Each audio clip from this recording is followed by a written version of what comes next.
Hey everyone, this is Uncle Devin, the children's drum cushionist, and welcome again to We Nation Reads with UMBC here on We Nation Radio. And I can't wait for you to hear our guest today. It's the author Yuyi Morales, who wrote the book Just in Case, a Trickster Tale and Spanish Alphabet.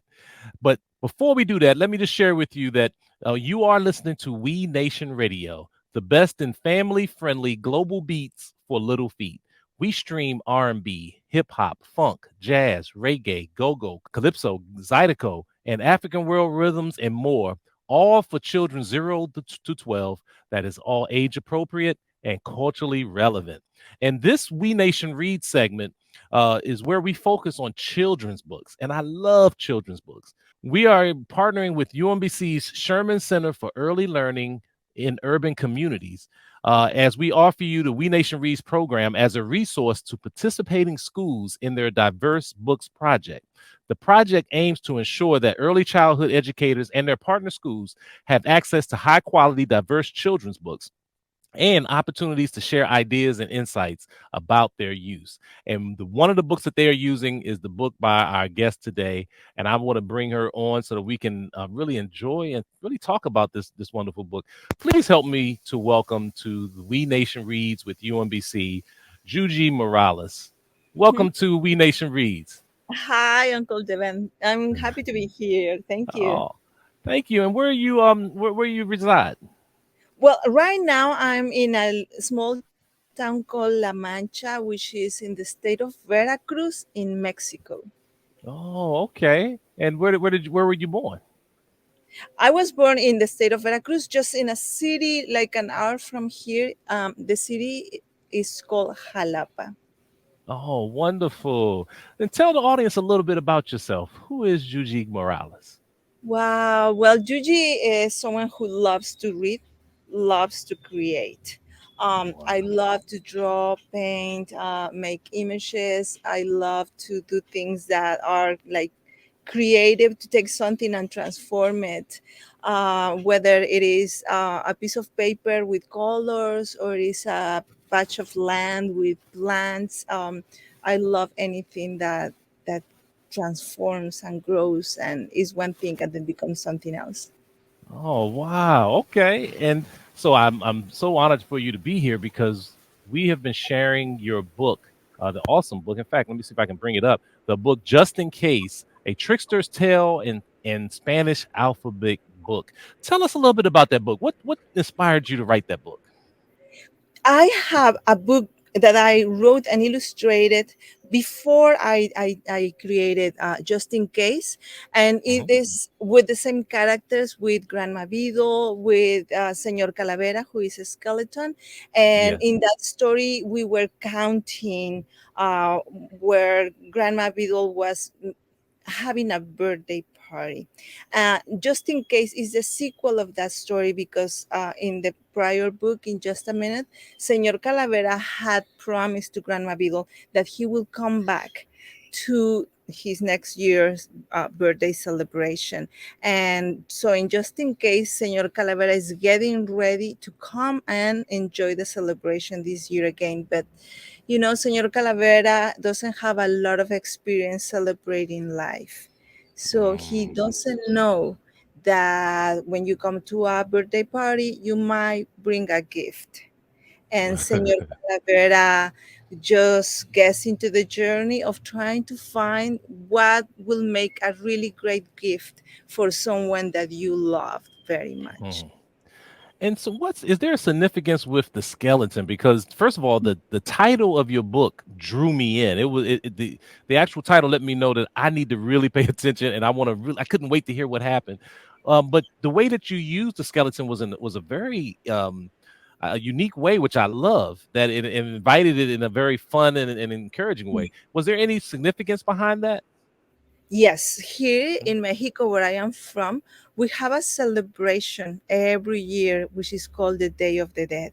And in that celebration, we do have skeletons as characters, as, like even toys or candy. And in that celebration, what we do is we remember the people that we love but that has passed away.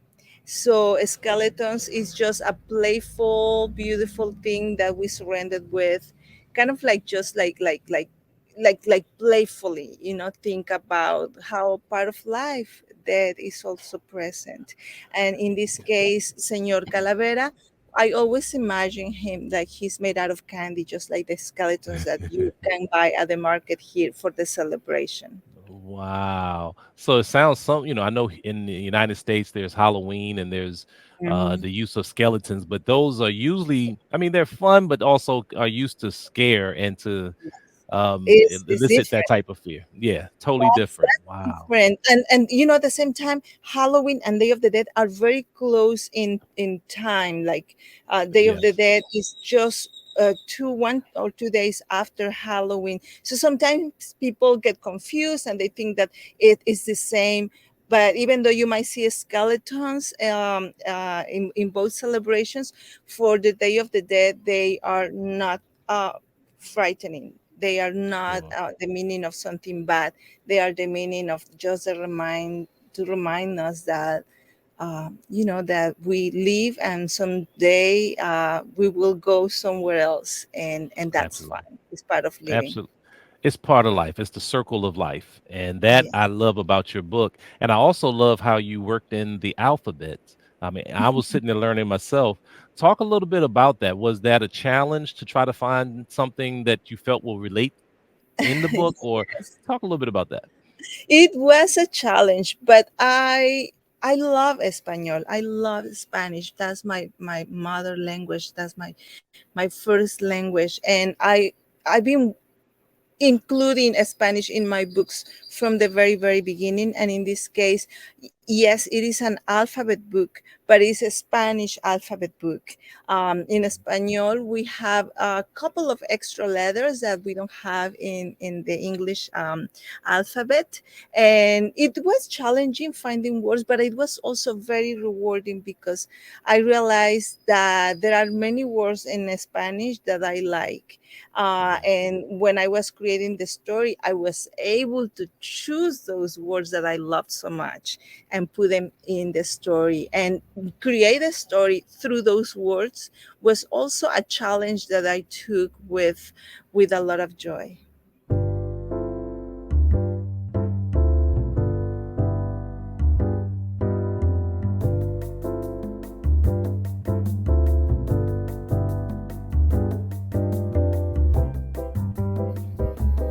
Okay, we are gonna read a book.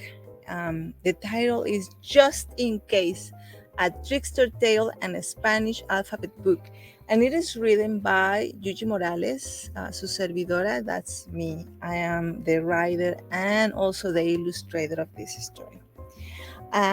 So this book starts when we see that there is an invitation for Grandma Beetle's birthday party. And it begins like this.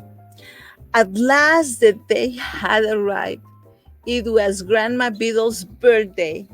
Señor Calavera put on cologne, dusted his hat, ironed his best tie, and pumped the tires of his bike. Grandma Beetle was Señor Calavera's friend, and her last party had been a blast. He would not miss this one for anything in the world. Riding through the neighborhood with glee, he waved goodbye to his friends. Soon he will be at Grandma's. Oh, see. Then a moan from beyond the grave. Just a minute. Nearly made him fall. What a fright! But it was only Selmiro the ghost. Going to Grandma Beetle's party? Señor Calavera tipped his hat. She will be glad that you are right on time, but aren't you forgetting something? Señor Calavera scratched his head. Señor Calavera scratched his head. He had done everything he was supposed to do, unless, quizás, oh my, he had forgotten a present for Grandma Beetle. Don't worry, Selmiro smiled. You surely must know the best present to give a friend is the thing she will love the most. Of course, Señor Calavera went looking and chose especially for Grandma Beadle. A. Un acordeón, an accordion for her to dance to. B. Bigotes, a mustache because she had none. C. Cosquillas, tickles to make her laugh. Che, un chiflido, a whistle he trapped in a bag. The goose clapped, your gifts are a vision. Señor Calavera hummed while he tied the presents to his bike. But I wonder, Selmiro said, are they what Grandma Beadle will love the most? Why don't you look again, my friend? Just in case. Señor Calavera thought for a moment. He still had some time, so he searched once more and packed D. Dientes, teeth for a good bite. E. Una escalera, a ladder to reach past the sky. F. Una flauta, a flute he made from a branch. G. Granizado, a snow cone flavor with syrup. Your presence stopped me cold, the ghost screamed in the light. Señor Calavera didn't know he could be so good at finding presents.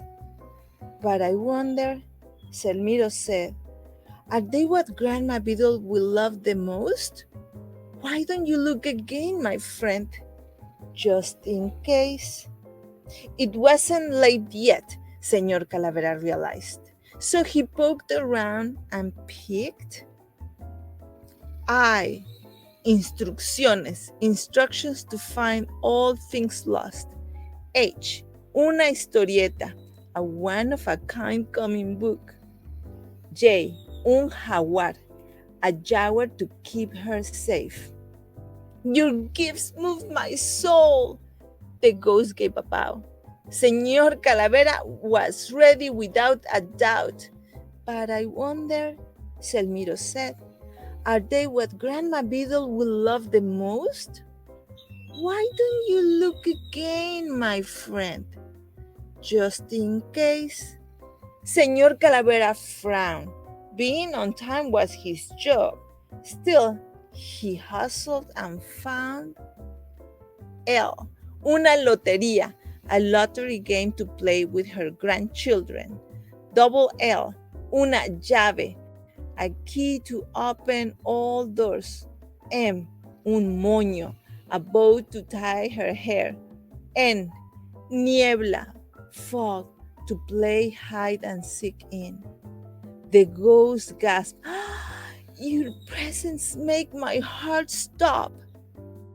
Grandma is going to be surprised. But I wonder, Selmiro said, are they what Grandma Beadle will love the most? Why don't you look again, my friend, just in case? Grandma must already be icing the cake. Even so, she deserved the best. So Señor Calavera sought and chose. Ñ, ñapa, a little extra of everything. O, un ombligo, a bread called belly button. P, un papalote, a kite to play with the wind.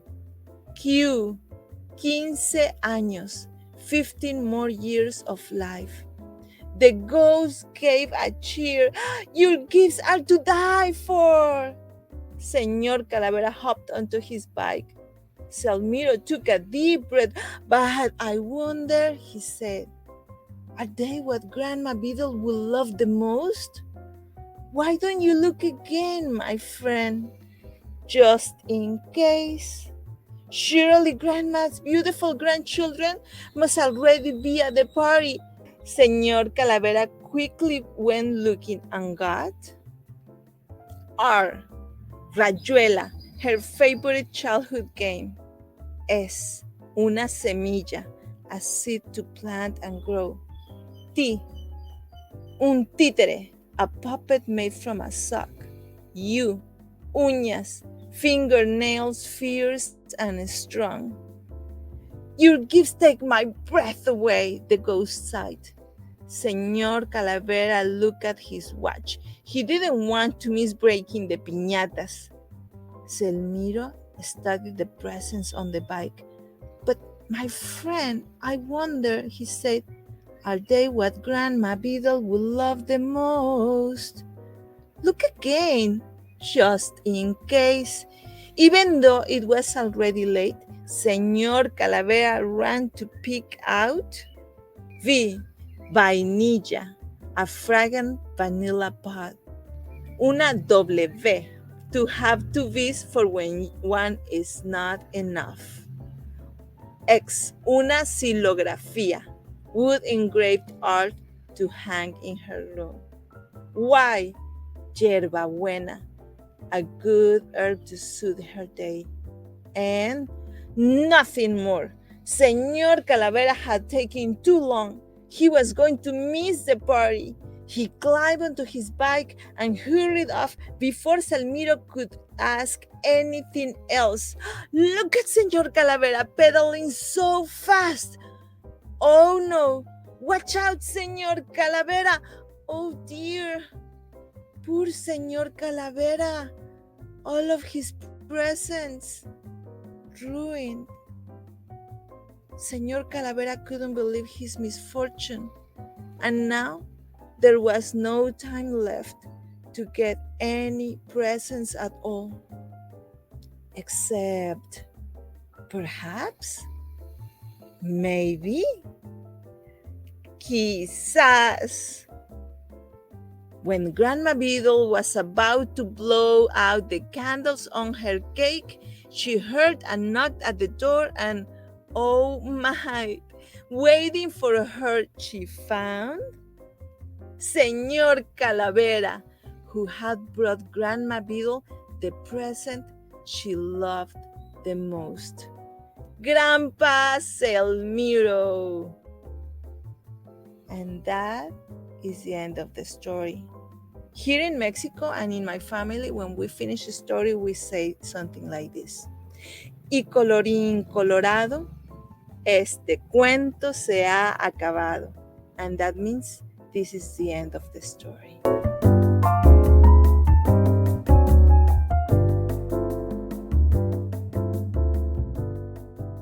I can imagine, but I enjoyed it, and I really, and I love how no matter, he comes back with another 4 or 5 gifts, and the skeleton was like, no, but is there anything else you can think of? And to me, Yes. I was thinking of it.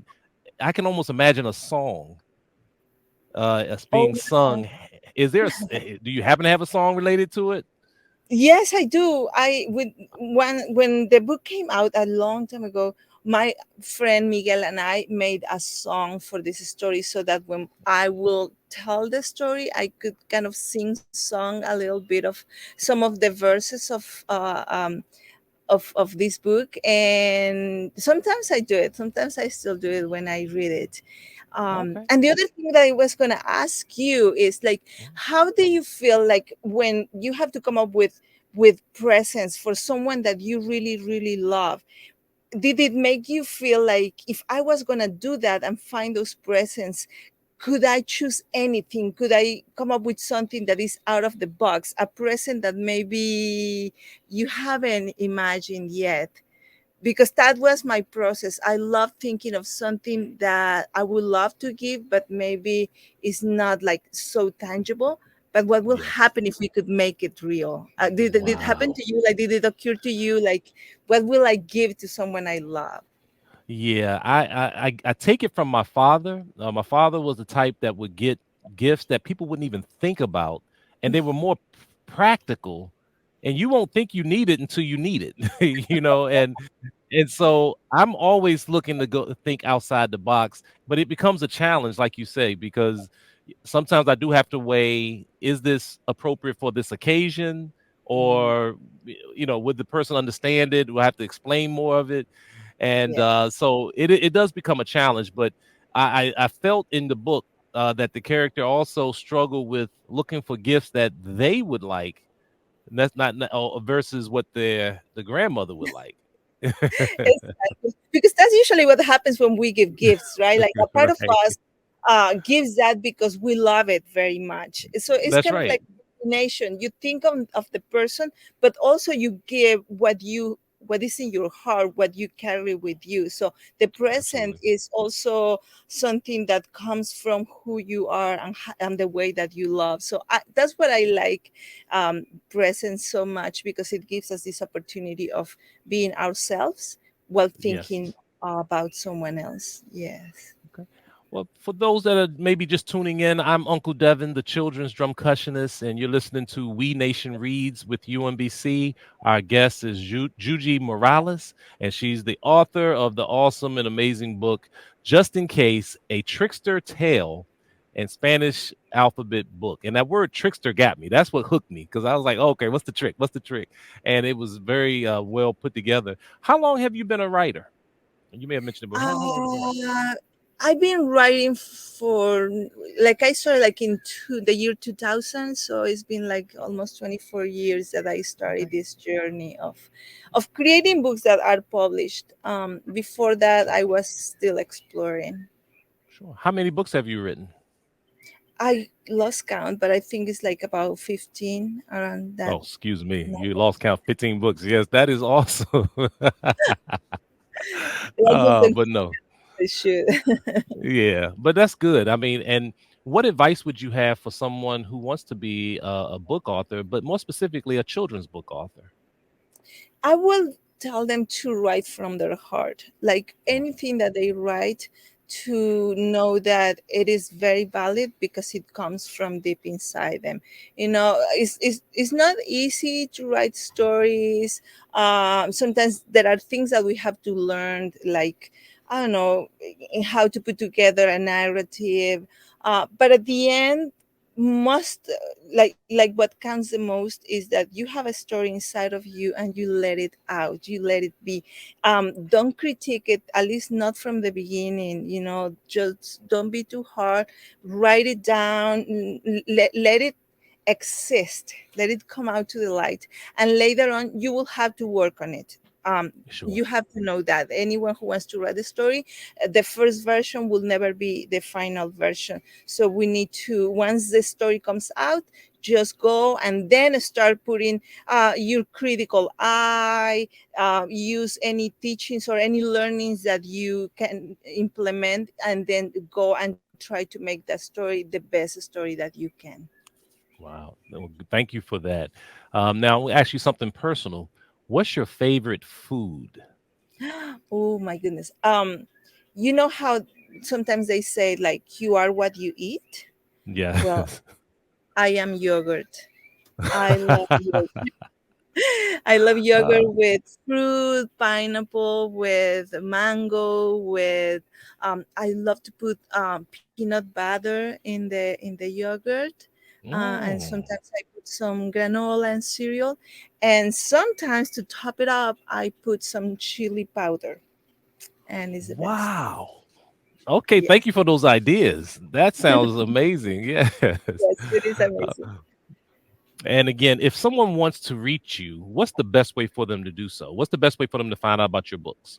Absolutely. Well, I am very present in social media, but especially in Instagram, because I'm Okay. also an illustrator. I love to create and tell stories, even if it is my own story, with images. But you can also reach me at my website, yuyimorales.com, and you will see some things that have to do with my books. Some other things. But if you want to reach me, the best way to go is go to social media at Yuyi Morales, and we can make a connection. Okay, and let me spell that for the audience who are listening. It's Thank YUYIMORALES.com. That's So the right. Y's are spelled in English. It's a J sound. So it's Juji Morales with Y's. That's right. Okay. That's right. That's awesome. And I do have your email, but yeah, that's on your social media page as well, juji@jujimorales.com if they want to reach you for book engagements, for book readings, and more. Thank you so much for being our guest. The story is amazing. It's very captivating and is educational at the same time. So I want to congratulate you on all your wonderful works. Thank you for being a guest here on We Nation Reads with UMBC. And if there's ever anything that we can do to be of service to you, just let us know. It has been a pleasure. Thank you so much. You're welcome. And that was it. Juji Morales reading her book, Just in Case, a Trickster Tale, and Spanish Alphabet. I want to thank our sponsor, UMBC's Sherman Center for Early Learning in Urban Communities. It is such an honor and a pleasure to be able to do this program and to bring you such wonderful stories along with kind of the backstory on how the stories came about. And again, you can check us out. You can find more information about the Sherman Center by going to shermancenter.umbc.edu/diverse books project. Well, I am Uncle Devin, the children's drum cushionist. I got to get out of here. We hope to see you and continue to listen, share the music 24/7. And just remember, as I always say, life is a drum, so beat it.